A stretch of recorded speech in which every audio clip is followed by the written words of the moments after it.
Normal. Gonzalo del Sazalver, primero bachillerato A. Si el presente trata de juzgar al pasado, perderá el futuro. Winston Churchill. Hombre de media estatura, de pelo canoso y tez clara. A sus 84 años sigue casado con María Rosa Albert. Padre de 4 hijos y abuelo de 7 nietos, entre los que me encuentro yo. Este es perfecto.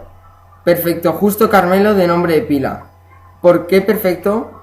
Pues bien, perfecto es un nombre que se ha ido heredando de generación en generación en mi familia, pero que por alguna razón inexplicable, ni mis primos ni yo hemos heredado este maravilloso nombre. Nació en Barbastro, un pequeño pueblo de Huesca. Tuvo suerte y se marchó fuera a estudiar. Logró vivir en distintos países por toda Europa. Italia, Alemania o Francia fueron algunos de los destinos en los que estudió. Terminó su ingeniería y empezó a ejercer como ingeniero en el Ministerio de Hacienda.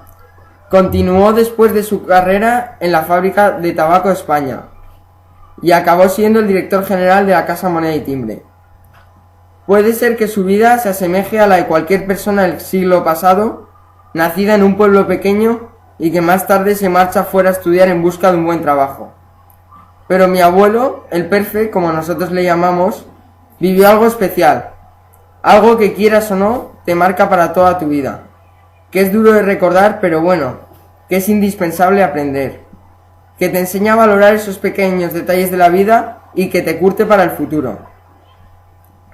Es difícil entender cómo un suceso puede cambiar de forma tan trascendente una vida entera, pero, en el fondo, de la guerra uno solo puede hablar en primera persona.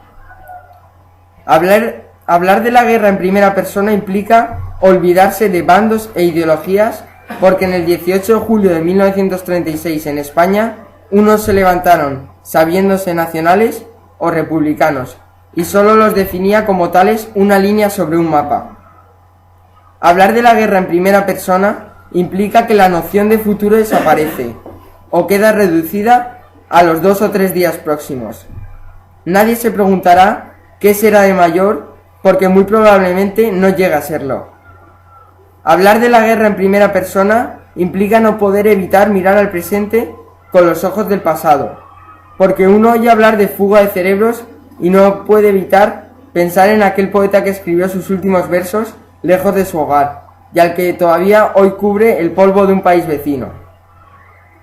Hablar de una guerra en primera persona implica aceptar que uno nunca volverá a ser el mismo, porque una vez terminada, o no somos capaces de aceptar que las reglas han cambiado, o no somos capaces de vivir acechados por la sombra de nuestro pasado.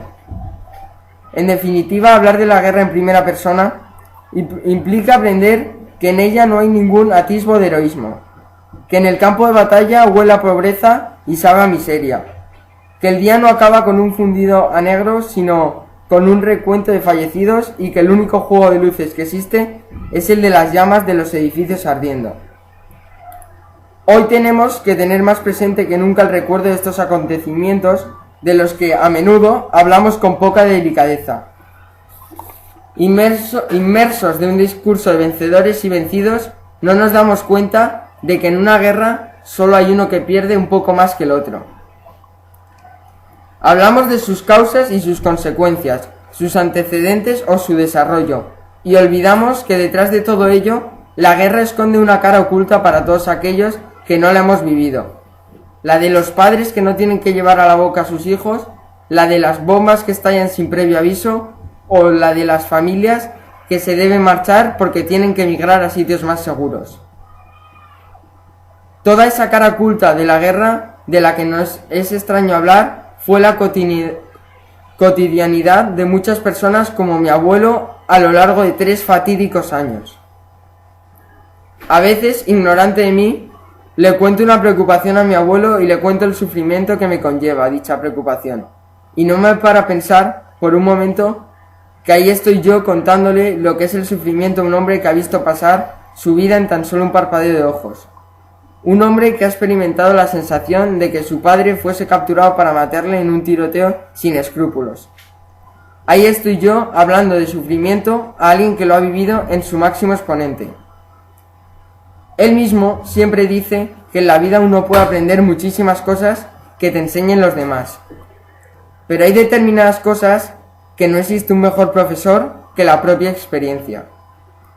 No es fácil vivir una guerra, y menos vivir una guerra en la cual los dos bandos que se pelean son de tu mismo país. Pero peor aún es vivir una guerra durante la niñez. La infancia es, según los psicólogos, el periodo más importante de formación de una persona. En ella uno va creando sus gustos, aficiones, amigos. También dicen los psicólogos que cualquier hecho relevante durante este periodo queda marcado de por vida. Esto podría ser una gran desgracia para mi abuelo, ya que podría vivir todo el resto de su vida pensando y asimilando lo mal que lo llegó a pasar durante el periodo de la guerra. Pero ante esto hay dos caminos que se pueden tomar. El de vivir el resto de su vida en función de lo que había ocurrido en la guerra, remordiéndose en un tremendo odio hacia el bando que había matado a su padre, o por otro lado, el de ver el suceso de la guerra como un hecho histórico, un hecho del cual sacar las enseñanzas positivas que tenía haber vivido una guerra. En definitiva, ver la guerra como un error en el que se cayó, pero que sirve de enseñanza para el futuro, en vez de vivir con un permanente odio hacia el bando por el cual fue atacado. Mi abuelo, el Perfe, fue atacado, acosado por el bando rival, incluso mataron a su propio padre. Pero él siempre me dio una lección de vida en cuanto a esto, que a mí nunca se me va a olvidar. No fueron ni unos los malos, ni otros los buenos, ni al revés. Fue una época histórica en la cual no se era consciente de la repercusión que dicho conflicto podía tener. Ya pasado el suceso, no es hora de buscar culpas mirando las ideologías de cada grupo. En esta vida, como el gran boxeador Pedro Carrasco dice, para atrás ni para coger impulso. O como el gran psiquiatra Marcos Rojas cita en uno de sus libros, ser feliz es tener salud y mala memoria. Esta es la historia de mi abuelo, pero al igual que el Perfe, muchísima otra gente vivió este tremendo suceso que marcó la historia de España. Todos ellos tienen en común que ninguno ha decidido tomar el camino del odio a pesar de que la guerra les quitase a muchos de sus seres queridos. Se podría decir que todos somos diferentes pero iguales, diferentes en cuanto a carácter, gustos, preferencias, pero cuando un suceso o momento duro se interpone ante nosotros, como pudo ser la guerra civil, todos padecemos el mismo sufrimiento. Al Perfe quizás no sean muchos los años de vida que le quedan, quizás su cabeza no rinda igual que hace 20 años, pero lo que nadie le va a poder quitar es la valentía con la que pudo sobrellevar una guerra que se llevó por delante a amigos, a su padre e incluso a su infancia.